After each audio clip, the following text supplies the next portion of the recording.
चिड़िया का बच्चा अपने घर में अकेला ही रहता था, क्योंकि उसकी मम्मा तभी मर गई थी जब वो बहुत छोटा था। लेकिन उसने हिम्मत नहीं हारी। उसने माँ के बिना रहना सीखा। वो पढ़ा, वो आगे बढ़ा। उसने मेहनत की, लगन से, ईमानदारी से काम किया। पढ़ाई मुकम्मल कर लेने के बाद जब उसे नौकरी ना मिली तो वो अपने पापा के खेतों में ही काम करने लगा। माँ मैं आ गया माँ। सॉरी, आज मैं थोड़ा देर से आया। वो ऐसा है ना कि आज मुझे तोते अंकल के पास जाना पड़ा। वो बीमार थे, मैंने उन्हें दवा ला कर दी। मुझे बहुत खुशी हुई क्योंकि कुकू हर रोज शाम को उस बेरी के पेड़ के पास आता। ये वो जगह थी जहाँ उसकी मम्मा को जालिम शिकारी ने मारा था। वो हर रोज शाम के समय वहाँ आकर घंटों बातें करता। शायद ऐसा करने से उसका दुख थोड़ा कम हो जाता था। अब मैं चलता हूँ माँ, क्योंकि कल मुझे जल्दी उठकर खेतों में काम के लिए जाना है। फिर रोते हुए वो चिड़िया का बच्चा अपने घर चला जाता है। उसी जंगल में एक जग्गू कौवा भी रहता था, जिसकी माँ तो थी मगर उसे अपनी माँ की कद्र नहीं थी। वो हर समय अपनी माँ से लड़ता, कभी सीधे मुंह बात ना करता। जग्गू बेटा, मेरे दांत में बहुत दर्द है, मुझे दर्द की दवा ला दो। इससे पहले कि जग्गू बोलता, उसकी पत्नी तुरंत बोलती है। सासू माँ, मैं जग्गू जी को साथ लेकर मेके जा रही हूँ। अगर समय मिला तो दवा ले आएंगे। और वैसे भी दांत के दर्द से कोई मरता नहीं है। अब हम जाएं? जाओ बेटा। फिर जग्गू और उसकी पत्नी पिंकी कौवी घर से चले जाते हैं। रास्ते में उन्हें लूसी कबूतरी मिल जाती है। वो दोनों लूसी कबूतरी के पास रुकते हैं। आप कहाँ जा रही हैं, लूसी आंटी? मैंने आज मीठे लड्डू बनाए थे, मैं गौरी बहन को ये लड्डू देने जा रही हूँ। मगर हम तो हाँ, हम तो घर ही जा रहे हैं। लाएं, आप ये लड्डू मुझे दे दें, मैं सासू माँ के लिए ले जाती हूँ। ये तो बहुत अच्छा हुआ जो आप मुझे मिल गए, मैं भी अब थक गई थी। फिर लूसी कबूतरी वो लड्डू पिंकी कौवी को देकर चली जाती है। पिंकी, मगर हम तो आपके मैके जा रहे हैं। तुम्हारी माँ ने लड्डू खाकर कौन सा जवान हो जाना है। मैं अपनी माँ के लिए ले जाती हूँ ये लड्डू। मेरी माँ को मीठे लड्डू बहुत पसंद हैं। तो फिर आज मेरी सासू माँ खुश हो जाएगी मीठे लड्डू देखकर। वो फिर से उड़ते हैं। जग्गू की माँ के दांत में दर्द बढ़ जाता है। वो दर्द से कराह रही थी। हाय हाय, मैं मर गई। कुकू किसी काम से वहाँ से गुजर रहा था। जग्गू की माँ की आवाज सुनकर कुकू वहाँ आ जाता है। आंटी, क्या हुआ? आप रो क्यों रही हैं? कुकू बेटा, मेरे दांत में बहुत दर्द है, मैं दर्द से मर रही हूँ। आप थोड़ा धीरज रखें, मैं अभी आपके लिए बुलबुल आंटी से दवा लेकर आता हूँ। ऊपर वाला सबको आप जैसा बेटा दे। फिर कुकू वहाँ से चला जाता है। वो सीधा बुलबुल के पास जाता है और बुलबुल से दांत दर्द की दवा लेता है। उधर जग्गू अपनी पत्नी पिंकी के साथ अपने ससुराल में बैठा गप्पे लगा रहा था। माँ, ये लड्डू लूसी कबूतरी जग्गू की माँ के लिए लेकर जा रही थी। मैंने रास्ते में उससे ये लड्डू ले लिए। सासू माँ, मेरी पिंकी बहुत सियानी है। इसने लूसी आंटी से कहा कि हम घर जा रहे हैं। जग्गू, तुम्हारी माँ तो अब बूढ़ी हो गई है, मैं तो अभी जवान दिखती हूँ। जरा बताओ तो, मैं जवान हूँ या तुम्हारी माँ? सासू माँ, आप तो एकदम सुंदर दिखती हो। फिर ऐसे बैठे वो सब लड्डू खाते हैं। गोरी आंटी, आप लेटें, मैं आपके दांत पर दवा लगा देता हूँ। बुलबुल ने बताया था कि इस दवा में जादू है, खाते ही दर्द दूर हो जाएगा। फिर कुकू गोरी के दांत पर दवा लगा देता है। जीते रहो बेटा, जीते रहो। आंटी, जग्गू कहाँ है? आपने उसे नहीं बताया था?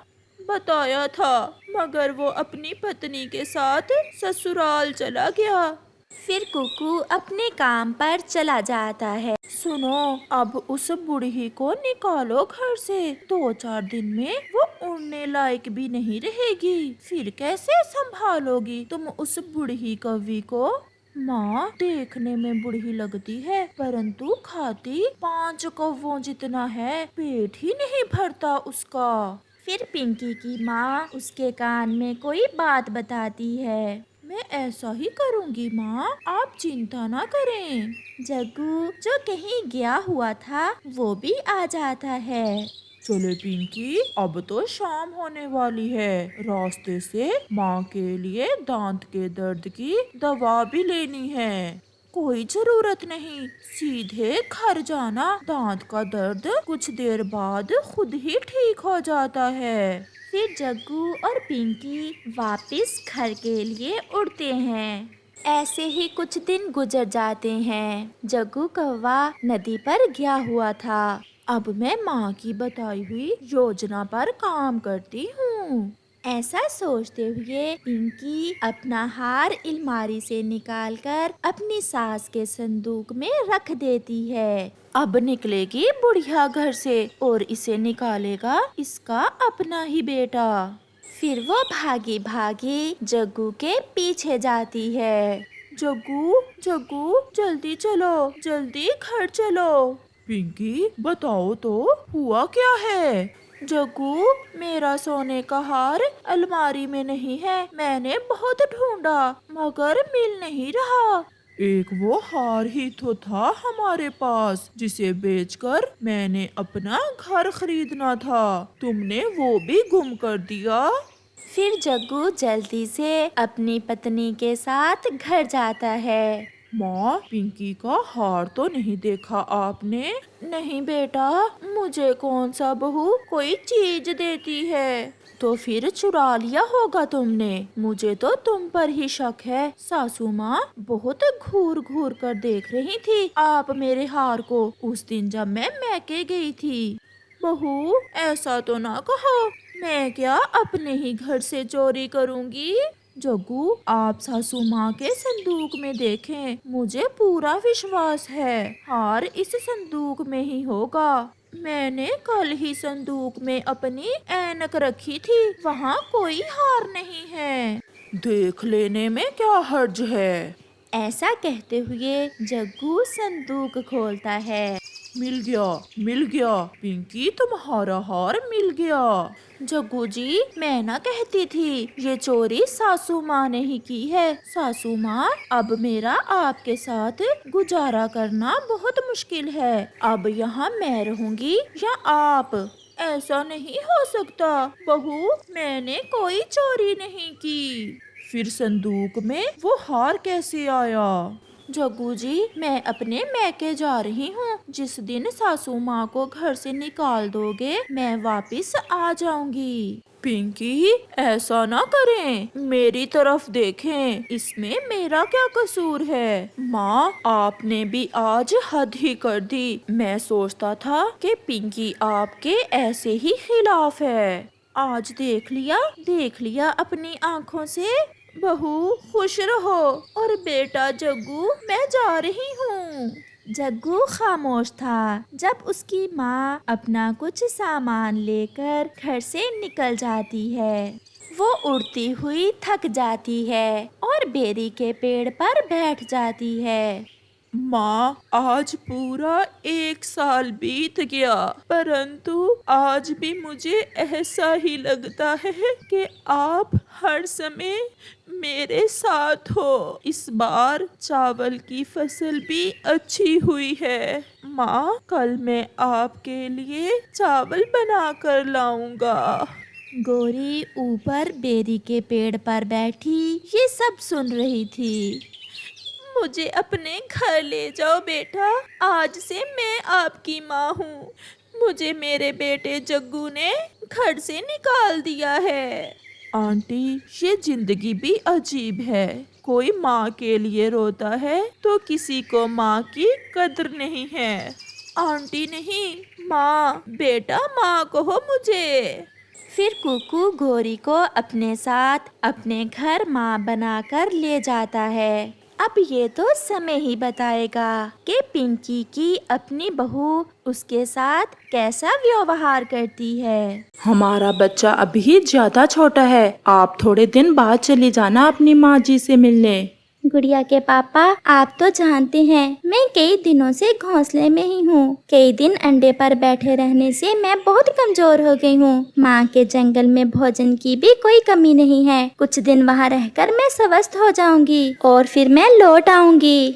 ठीक है, अगर आप जाना ही चाहती हैं तो फिर ध्यान से जाना। गुड़िया को अकेले छोड़कर कहीं इधर उधर न होना।